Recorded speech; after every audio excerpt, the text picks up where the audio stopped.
नोंखौ आं मोजां मोनना जाबाय आं बिबानि नै माथो आगैला आगैसोलाय मानो माथो जाखो आंनि मुंखौ लायाबा जाया नोंहा नङालै आगै नों आंखौ नुयोब्ला मानो इसिबां रागा जोङो नोंखौ रागा जोङाबा फुदुंसै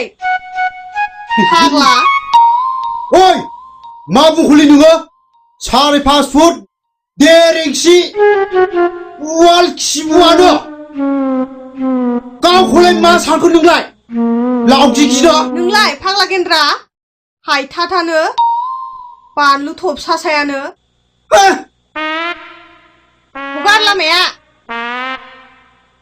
रथ'लै रथ' आगै सलिलै आगै ओरैनोसो बुंथारदोंलै आगै नों मानो बुजिया होनबा गायदि सना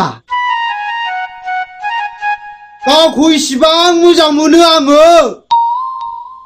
खान्थाल आथा बायदि आमथा आमथा नै आदा मोजां मोननाया बिदि नङा बिदिजों जाया दानि जुगाव मटर साइकेल मबाइल खाला टिभि गैयाब्ला जायाहाय आदा गेन्द्रा नोंनावलाय मा दङसि इस जिंगा दासि लावगि सना नोंल' राजि जाथारदोंना आंनाव मा दं मा गैया बेफोर साखा खबनैल' गारिया नोंखौ मोनब्ला साखा खब्रैबाबो बायनो हागौ आं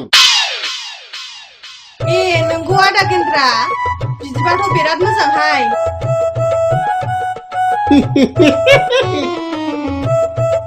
आंनाव बेसेबां रां बुरजा दं मिथिगौ नोङो नै खोनासं आगै लावगि आं फैसाखौ अफाय दोनो नों मिथिगौ फैसाखौ हायाव दोनबा हाया जागोन गुदुङाव दोनोब्ला मोसोम आरो एन्जरा बोनानै लांगोन आगै लावगि बिनिखायनो आं फांसे बेसेबांबा गोजौआव बिफां सायाव थिंख्लियाव खानानै दोनहैदों आङो आया मा जालांखो